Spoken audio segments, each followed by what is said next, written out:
अश्विनी श्रीवास्तव, मैं माफी चाहूंगा, आपके पास देर से आ रहा हूं, लेकिन एक सवाल है कि पाकिस्तान से यारी वाली खुमारी उतरते ही भारत की याद आ गई अमेरिका को। देखो, ये सच्चाई है कि अमेरिका को याद आई इसलिए कि अगर आप देखें, आप बहुत अच्छी बात डिस्कशन में ये पॉइंट आया कि अमेरिका ने परख लिए हैं अपने सारे यूरोपियन देश, नेटो कंट्रीज, मगर कोई उनका साथ नहीं दिया। और उसको मालूम है अगर उन्होंने इंडो पैसिफिक में चीन का मुकाबला करना है तो क्वाड बड़ा इंपॉर्टेंट और भारत एक महत्वपूर्ण रोल प्ले करता है।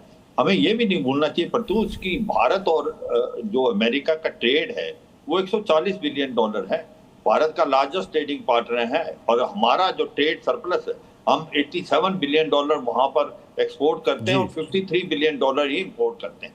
तो इसके अंदर जो बात आ रही है कि ऐसी क्या बातें हैं जो कि बहुत महत्वपूर्ण है भारत और अमेरिका के रिलेशनशिप में। देखो, एनर्जी सिक्योरिटी की हमने बात की, हम उसको डाइवर्सिफाई करें हैं क्योंकि हमारे पास ट्रेड सरप्लस तो हो सकता है हम ज्यादा अभी ऑयल भी लेंगे और गैस भी लेंगे और वैल्यू सर, इस बीच एक दीपक बोरा सर, मतलब हल्के फुल्के अंदाजिया लहजे में इन्होंने कहा आई एम द बॉस। वाकई अमेरिका अब बॉस रह गया है दीपक बोरा सर? अब सर इतना ही कहूँगा, दिल के खुश रखने को गालिब ये ख्याल अच्छा है और क्या कह सकता हूँ। लेकिन एक चीज़ मैं आपका ध्यान आकर्षित करना चाहता हूँ, जो फैमिली फोटोग्राफ वहाँ खींचा गया था, आपने देखा होगा कि डोनाल्ड ट्रंप, इमैनुअल मैक्रोन जो होस्ट थे उनके राइट पे थे और prime minister Narendra Modi left पे। हम लोग मेंबर नहीं हैं G7 के सर। ये पहली बार मैंने देखा है कि first row right next to the host एक इनवाइटेड कंट्री को खड़ा किया गया। अब मैं आपको ये भी बता देता हूँ, अगर हम मेंबर होते G7 के, मैंने तो ये कई बार किया है सर अपने करियर में, हम जाते हैं होस्ट के प्रोटोकॉल ऑफिसर के पास कि भाई मेरे बंदे को यहाँ खड़ा कर दो, वहाँ खड़ा, डिसीजन वो लेता है। पर इस बार अगर फ्रांस ने ये अहमियत दी है, दोनों जो वहाँ सबसे शक्तिशाली देश के लीडर्स थे इर्द गिर्द अपने एक साइड पे और दूसरी साइड पे मैक्रोन साहब ने रखा है, ये अपने आप में एक संदेश देता है कि इंडिया हैज़ अराइव्ड। अब भारत वो नहीं है जो थर्ड, फोर्थ, फिफ्थ वर्ल्ड का था, अब भारत अपनी वर्ल्ड में जीता है और भारत की वर्ल्ड दुनिया को आकर्षित करती है सर।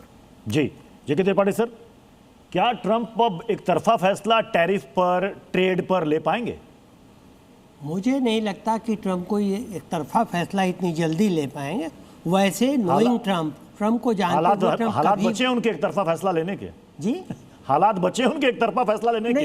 हालात तो नहीं बचे हैं, लेकिन ट्रंप बीइंग ट्रंप, आप उनके साथ कोई चांस नहीं ले सकते।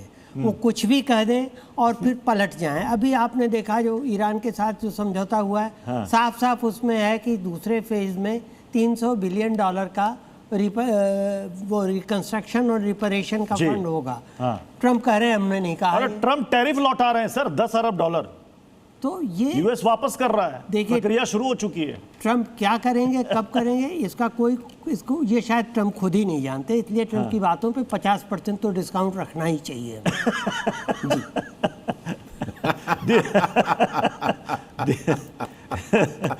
के शर्मा सर कुछ कहना चाहते? के शर्मा जी, देखिए, मैं केवल एक बात पर मुझे थोड़ी तकलीफ हुई इसलिए बोल रहा हूँ।